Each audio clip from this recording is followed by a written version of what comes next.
Forum Silaturahmi Ormas Kabupaten Aceh Utara mensosialisasikan dua buah aturan hukum kemaslahatan umat. Yang pertama, dilarang bagi para remaja.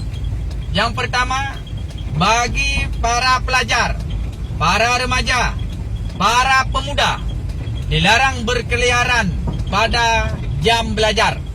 Baik watai sekolah, lebih-lebih watai bet.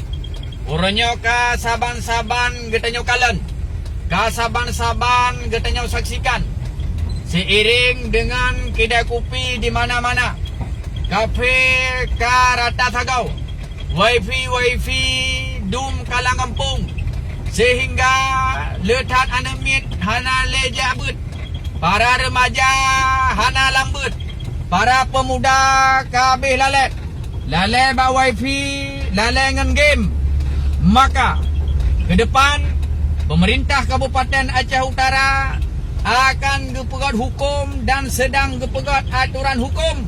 Hanjut le mewat-wat, hanjut le mewet-wet para pemuda dan para remaja ketika waktu belajar.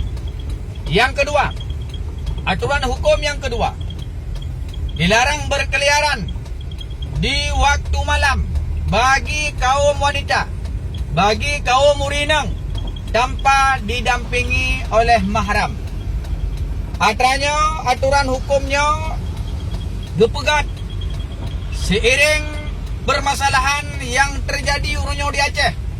Letat urinang yang mewet-wet bak jalan, yang muawat di ketika malam.